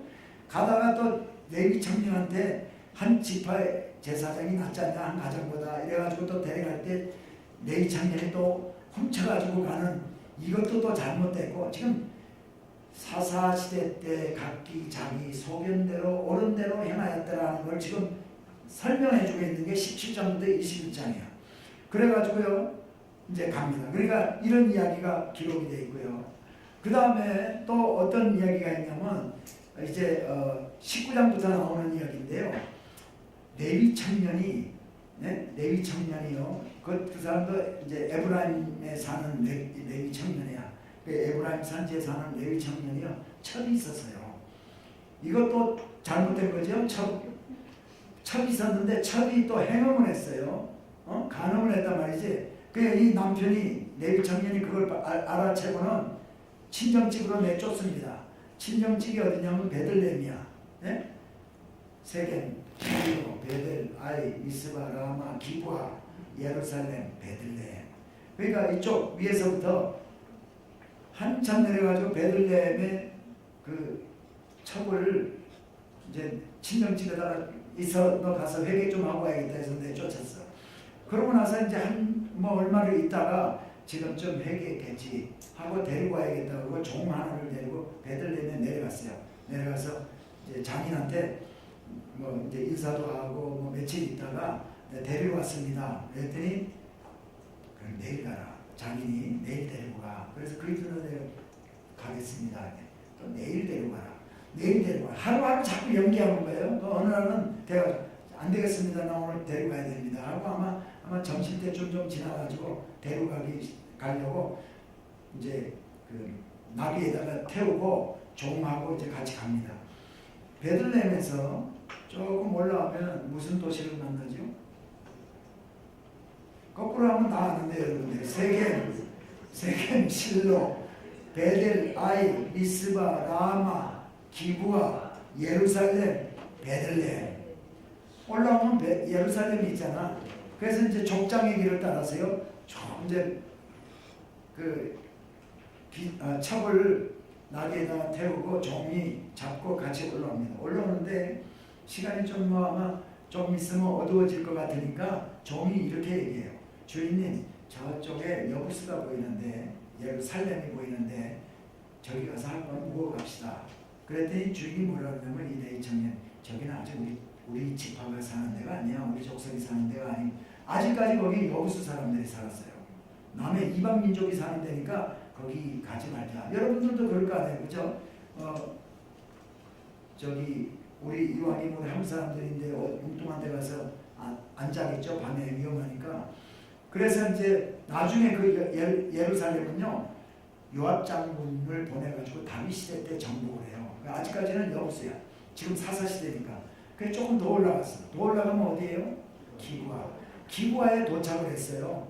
성경에 다 나오는 이야기입니다. 기브아에 도착해가지고 해는 뉘엿뉘엿 저물었는데 어디에서 있을 데가 없을까 하고 이게 어느 도시든지 성 안에 들어가면 성문 안에 광장이 있고요. 안에 또 보면 또 큰 광장이 있는데 좀 비교적 큰 광장이 있는 데가 있어요. 그런 데서 이렇게 있다 보니까 에브라임 노인이 에브라임 사람인데 여기 와서 사는 사람이 있었어요. 이 기브아는 베냐민 지파예요.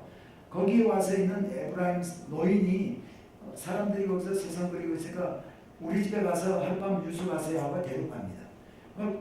이스라엘 사람들은 외부 사람들이라도 같은 이제 유대인들이면 이게 청해가지고 재워주고 발 씻을 물도 주고 음식을 차려주는 게 손님을 그렇게 접대하는 게 예의거든. 그래서 들어갔어요. 발을 씻고 음식을 먹으려고 하는데 대문에서 문 두드리는 소리가 납니다. 그래서 문 열고 나가봤더니 그 동네 기브아의 불안당들이 와가지고 하는 얘기가 오늘 이 집에 남자들 들어왔지? 남자들 내놓으세요. 우리가 상관하겠습니다. 상관하는 게 동성연애하겠다는 거예요. 자, 이게 남자가 남자를 관계하겠다 그러니까 이것도 타락한 모습입니다. 그랬더니 이게 에브라임 노인이 뭐라 했냐면 우리 집에 온 손님한테 손님을 내가 그렇게 내줄 수 없다. 내가 우리 집에 딸이 있어. 그리고 우리 오늘 그 남자들이 데려온 첩이 있으니까 첩하고 내 딸을 내줄게. 이것도 있을 수가 없는 얘기지. 그냥 남자 내주면 되지. 자기 딸을 더 대신 내주겠다고. 그래가지고 결국은 자기 딸은 안 내주고 첩만 내줘서. 그 이제 밤 새벽이 돼가지고요. 네 청년이 종하고 같이 이제 길을 떠나자 하고 첩이 안 돌아오니까 문을 열고 보니까 문 밖에 이 첩이 죽어 있어요. 엎드려 있으니까 가자 하고 깨었는데 보니까 죽었어. 이 사람이 화가 나가지고 이 첩을 12토막을 내서 각 지파에다 보내서 우리가 여기 와가지고 베냐민 지파 사는 기브아에 와서 이런 일을 당했습니다. 이 원통함을 풀어주세요 하고 했더니 사람들이 모여라. 어디에 모였을까요? 미스바에 모여. 촛불 들고 모이자 하면 서울광장이잖아. 모이자 해가지고 미스바에 다 모여가지고요. 하나님 앞에 이제 서원도 하고 이제 기도합니다. 이거 어떻게 해야 될까요? 우리 가서 전쟁을 해야겠습니다. 전쟁할까요? 그때 하라고 해가지고 전쟁을 하는데 그러니까 이스라엘의 11지파와 베냐민 지파가 전쟁을 해요. 전쟁하기 전에 뭐라 하냐면 불안당 내놔라. 우리가 징계하겠다고 불안당 내놓으라니까 기구와 사람들이 우리 못 내놓는다 하고 감싸 안는 거예요. 네? 우리 땅에서는 그런 일 한 적이 없다. 그러면서 또 하여튼 자기 국회의원들 이렇게 보호하는 치고 안 내놓는 거예요. 그러니까 할 수 없이 전쟁을 하는 우리가 그러면 치고 들어가겠다 해서 베냐민 지파대 11지파가 총회가 싸움을 붙어요. 싸움에서 처음에는 11지파가 졌어요. 하나님 앞에 와가지고 다시 기도하면서 이렇게 해가지고 다시 전쟁을 했는데 이겼어. 그래가지고 결국은요 베냐민 지파의 남자 여자 할 것 없이 다 죽고 남자만 600명이 림몬바이라는 아마 무슨 굴 같은 데 들어가서 숨었나 봐요. 남자만. 그래서 그때 이스라엘 사람들이 깨달은 거야. 이거 우리가 무슨 짓 한 거야? 이스라엘 베냐민 지파 하나를 다 그냥 없어지게 만들었네. 그러면서 전쟁하러 나갈 때 하나님 앞에 서원한 게 있는데 뭐냐면 우리가 저것들하고 베냐민 지파는 딸 주고 아들 주고 서로 혼인 안 한다. 혼인 안 하겠다고 하나님 앞에 서원을 하고 전쟁에 나왔어요. 그래서 남자 여자 다 죽고 남자만 600명이 딱 살아남았어. 그래서 그걸 깨닫게 되니까 어떻게 할까 이렇게 하다가 그들이 꾀를 이제 낸 게 뭐냐면 눈 가리고 앙호하는 거죠. 이번에 전쟁할 때 미스바에 다 모여라 할 때 파병하지 않은 도시가 어느 도시가 있나 조사를 해보니까 야베스 길르앗이라고 요단 동편에 야베스 길르앗이라는 도시가 성읍이 있어요. 거기에서 사람을 하나도 안 보내왔어. 여러분 아까 26페이지 했죠. 26페이지 보면은 26페이지 보면 여기 보세요. 여기서 이 길목이 하롯벨이라고 되어 있는데 뭐 베시안이라고 있고 빨간 길이 옆으로 이렇게 쭉 가고 있어요. 2시 방향으로 4시 방향으로 빨간 길이 가죠. 거기 가다 보면 펠라가 있지. 펠라. 그 다음에 또 조금 더 가면 뭐예요? 야베스 길르앗이 있죠. 그 야베스 길르앗에서 한 사람도 파병을 안 한 거야. 그래서 거기에 가가지고 남자를 알지 못하는 여자들 400명을 잡아와요. 남자를 알지 못한다는 얘기가 뭘까요? 응? 남자 뭐 태어날 때부터 오빠도 있고 아버지도 있고 다. 근데 여기서 성경에서 알다. 이 히브리 말로는 야다라고 하는 야다. 알다라는 건 경험적으로 하는 걸 얘기해요. 응? 우리가 하나님을 지식적으로 하는 것이 있고 하나님을 경험적으로 만나서 아는 게 있듯이 남자를 알지 못하는 여자라는 말은 결혼하지 아니하고 수천여들 이 400명을 여기서 잡아다가 림몬바이에 있는 600명이가 있는 데다가 줬어요. 하나씩 골라서 내고 사세요. 그 또 모자라잖아. 그죠? 몇백 명 모자라잖아요. 그 모자란 사람은 어떻게 했냐면 세겜, 실로, 베델라, 실로에서 저녁에 무도회가 있어. 강강술래하러 나왔어. 강강술래하러 나왔는데 그때 이 여자를 배당 못 받은 남자들한테 보재기 하나씩 줘가지고 가가지고 너네 숨어 있다가 마음대로 골라서 하나씩 뒤집어 씌워가지고 메고 와. 그래가지고요. 보쌈 해가지고 그러니까 이것도 얼마나 타락한 모습이냐. 지금 제가 이 스토리에 레위가 그렇게 한 것도 잘못이지요. 하나님 앞에 서원해놓고 또 그걸 서원한 거 지키지 않냐고 눈 가리고 아무하고 잡아다가 한 거, 잡아다가 준 거, 보쌈해온 거 이거 다 타락. 전에 마음대로 그때 자기 소견대로 각자 행하였다. 그때 이스라엘에 왕이 없으므로 사람마다 자기 옳은 대로 소견대로 행하였더라. 그게 성경에 나오는 그 타락한 모습이에요. 자, 그런데 그래서 베냐민 지파가 아주 싹 없어질 뻔, 이 성경에는 이스러지다 이렇게 이스러질 뻔했는데 이제 어쨌거나 베냐민 지파 야베스 길르앗 사람들의 여자들이 가고 실로의 여자들이 가서 여인들이 가서 애를 낳아서 그 베냐민 지파의 명맥이 유지가 되는 거예요. 나중에 또 이제 어떤 스토리를 제가 사울 이야기를 할 때 조금 얘기를 연결을 해 드리겠습니다. 그때 가면은 이제 요 얘기가 또 다시 또 나오게 됩니다. 네. 자, 타락의 현장, 그래서 지금 아까 보여드렸던 지도인데요. 여러분 지도하고 거의 같은데, 여기가 길보아산, 사울이 요나단하고 전쟁에서 죽었던 산이고요. 여기 이제 모래산이 있어서 모래산 앞에 수넴이 있고 나인성이 있고 엔돈이 있고, 여기 또 다볼, 드보라가 바락에게 가가지고 너가 이스라엘 백성들 데리고 여기 올라가서 전쟁하라고 그랬던 다볼산, 여기가 나사렛이고요.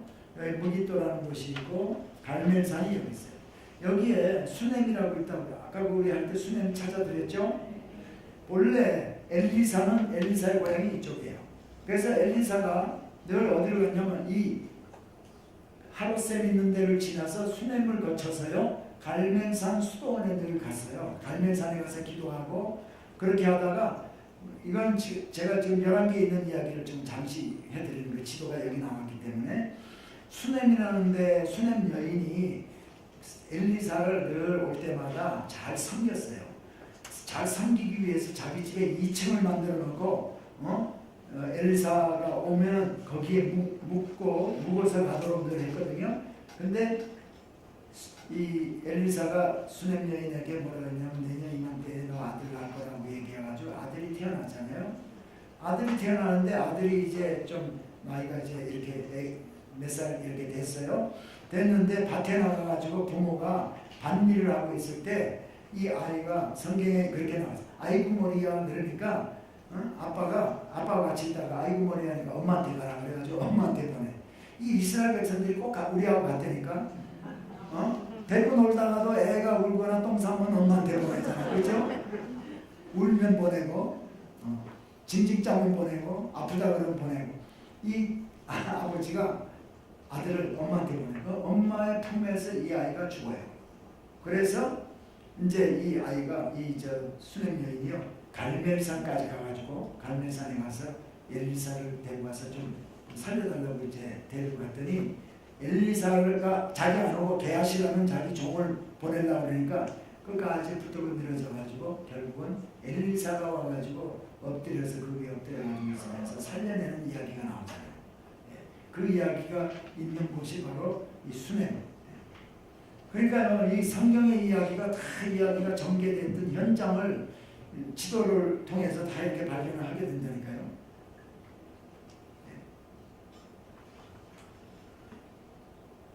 이거는 이제 삼손의 이야기인데, 삼손의 이야기가 벌어졌던.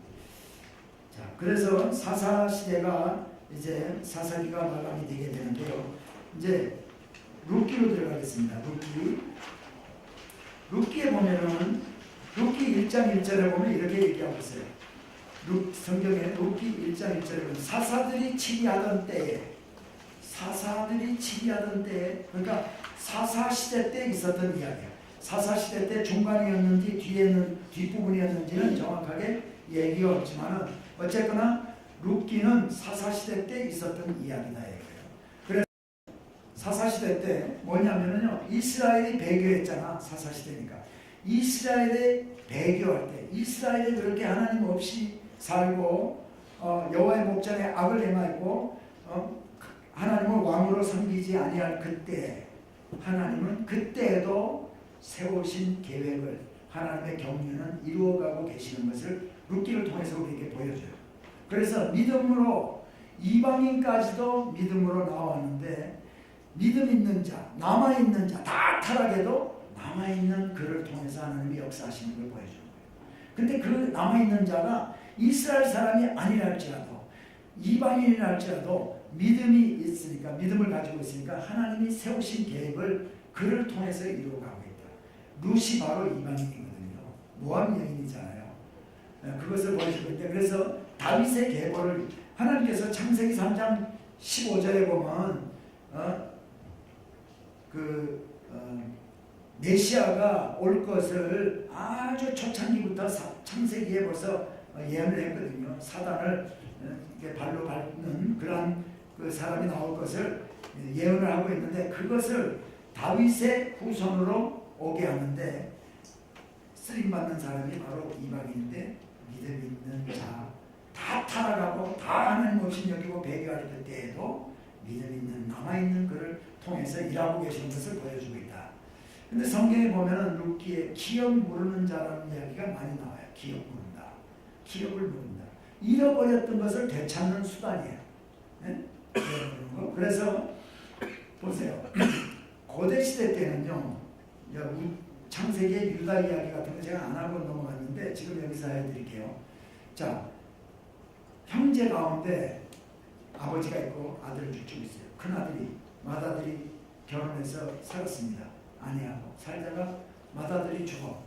그럼 둘째 아들이 아직까지 결혼 안 했어요. 그럼 둘째 아들이 형수하고 사는 거예요. 형수하고 살면서 형의 계보를 이어주는 거예요. 그냥 이 작은 아들은 가가지고 형의 족보가 그 족보의 이 계보를 이어주는 거예요. 이해가 되시죠?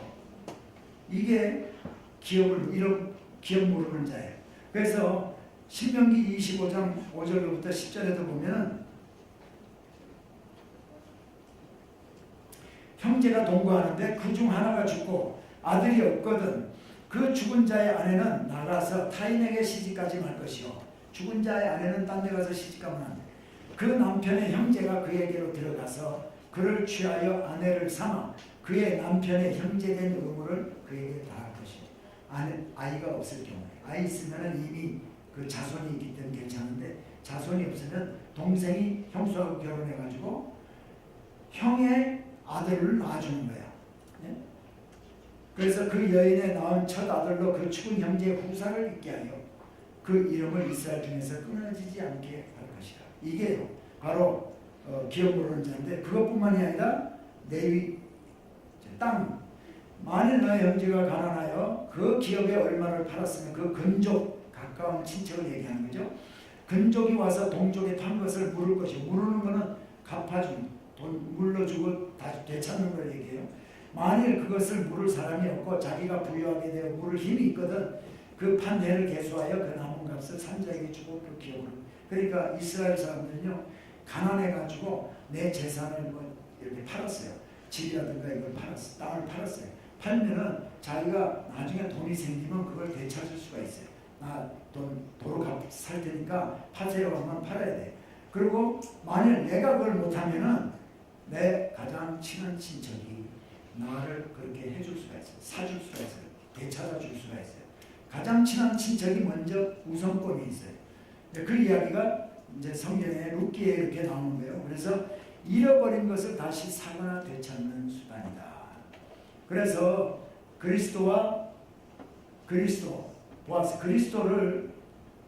보아스를 그리스도의 모형이라고 해요. 모형인데요. 성경에는 그리스도의 모형이 많아요.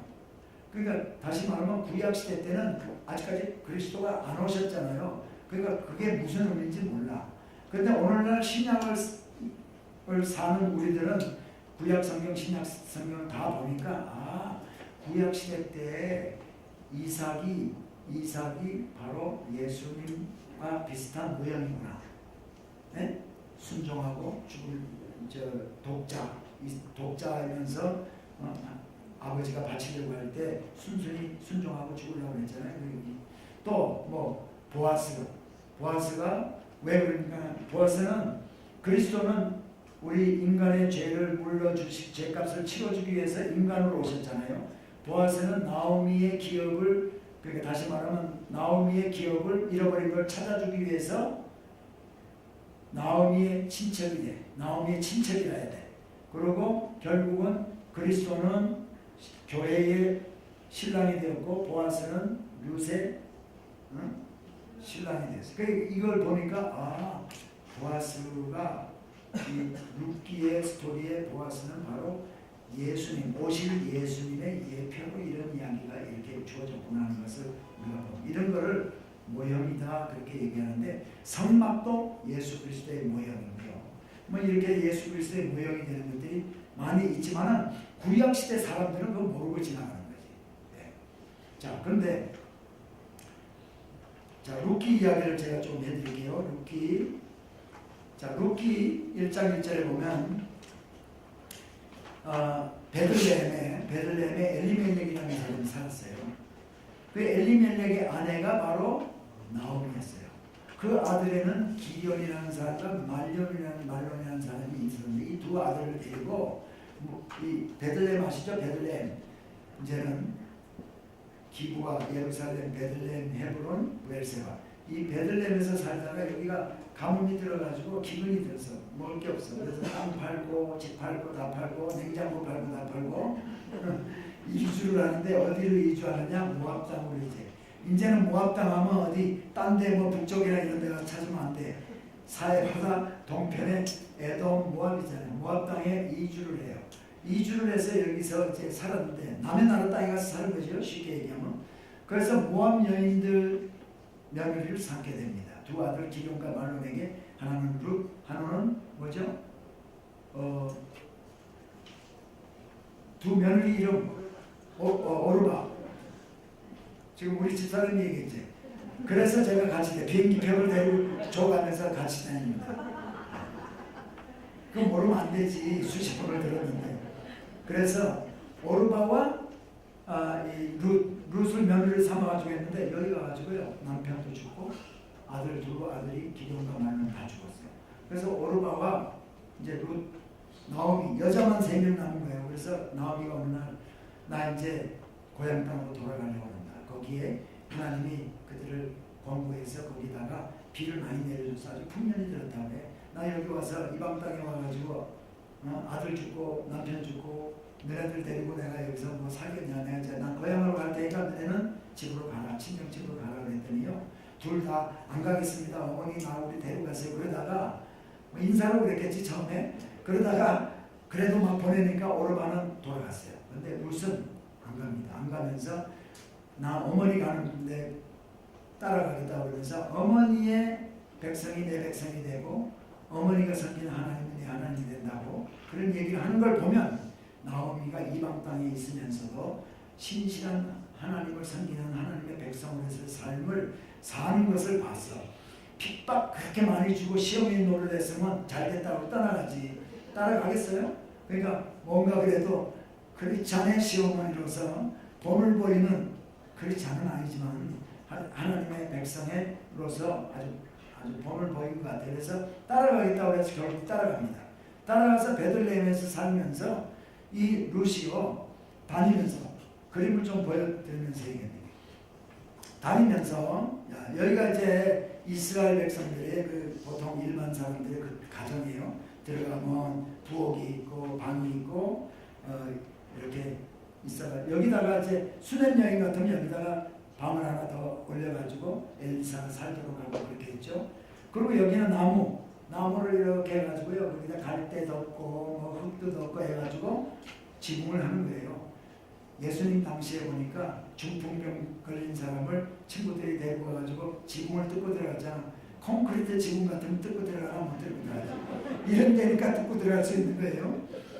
자, 그리고 이게 부엌입니다. 가나안 그 당시에 들어가서 그 토기로 이렇게 글을 쓰고 자, 보아스의 그 타작 가는 보아스의 밭이라 이런 데 가가지고 이제 뭐 이삭들 주워가지고 어머니한테 밥도 해드리고 이렇게 해왔어요. 그래서 이게 이제 가난한 사람의 아마 룻의 모습. 여기가 좀 부자 그 당시에. 그래서 이제 이렇게 했는데 어느 날 보아스가 그 얘기를 들었어요. 룻이 와가지고 이렇게 한다는 거. 룻은 벌써 소문이 자자합니다. 시어머니를 이방 여인이 잘 공개하고 있다는 소문이 이제 많이 나 있어. 그래서 보아스가 뭐라 했냐면 그 자기 밑에 일하는 사람들한테 일부러 좀 흘려라. 좀 주워가게 해. 그 하나님의 긍휼히 여기심. 그리고 다시 가가지고 이거 좀 남아있는 거 맞아 싹싹 베지만 율법에 보면 하나님께서 이삭을 베잖아요. 베고 나서는 다시 가서 빠진 데 있나 돌아보고 베지 말라라고 율법에 돼 있어요. 왜? 그거는 가난한 사람들이 와서 남아있는 거 베어가지고 좀 갖다 먹게 가서 싹싹 걸고 오지 말라고 그렇게 율법에 돼 있는데 이 이제 보아스가 자기 이제 일하는 사람들한테 그렇게 얘기를 합니다. 그래서 늘 이 룻이 어머니를 이렇게 잘 공경하는 게 소문이 나 있어요. 지금 이게 이제 그때 타작할 때가 됐습니다. 그래서 어머니 나오미가 며느리한테 이렇게 너 오늘 목욕 다 하고 가가지고 타작마당에 가라.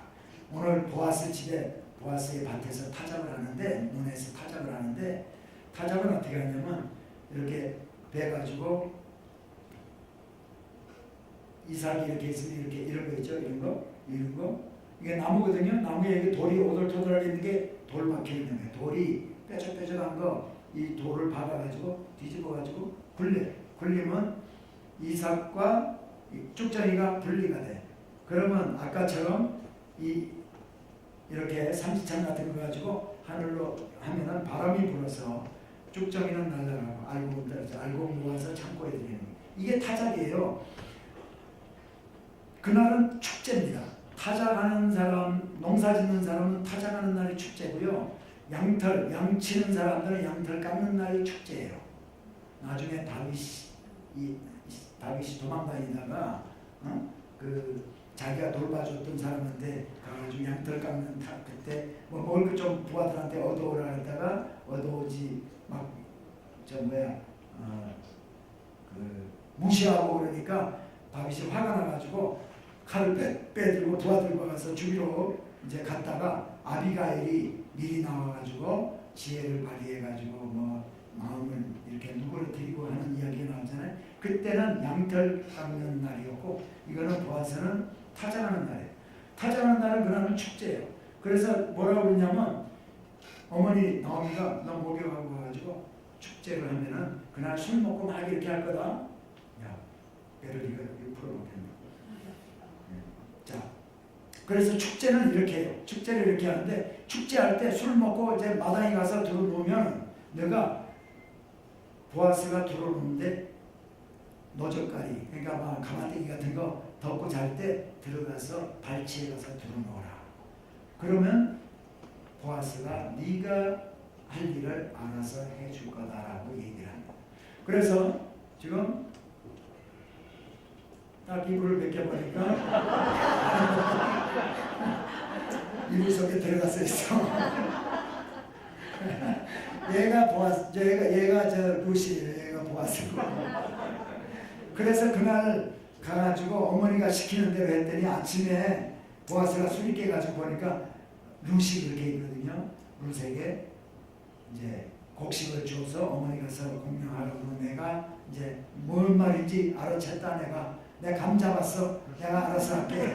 그러고는 집으로 보내. 그러고는 그 이튿날 성문 앞에서 방에서 기다립니다. 딱 기다리고 있다가 나오미의 가장 가까운 친척이 딱 들어오니까 좀 봅시다 해가지고 방에서 당신이 나오미의 그 기업을 좀 물러줘야겠다 그랬더니 나는 내 재산에 손해가 날까봐 내가 안 하겠다. 나는 포기한다. 내 다음으로 그 다음 네가 가까운 친척이니까 당신이 하세요. 그래서 신발을 쫙 벗어가지고 서로 바꾸시나. 이건 이제 계약이 체결됐다는 겁니다. 권리를 포기했다는 거예요. 그래서 그런 일이 있어가지고 그 다음에 이제 보아스가요 결혼을 하게 됩니다. 이 성문 앞에 저번에 우리 성지순례 갔던 분들 여기 가서 내가 신성훈 목사님 서 있어가지고 절하라고 그러니까 안 하겠다고 그래가지고 안 했잖아. 옛날에는 이런 것들이 있었어요. 근데 지금은 없더라고요. 근데 이게 뭐냐? 성문 앞에 늘 왕들이 나와서 이렇게 있습니다. 있어가지고 백성들이 와가지고 하소연할 거 하소연하고 재판 서로 막 싸우고 하면은 여기 와가지고 네가 옳은 내가 옳은 왕이 듣고 네가 잘못했다. 네가 너네 둘 다 애 하나 반씩 잘라가지고 가자. 뭐 이런 데서 이렇게 하는 거예요.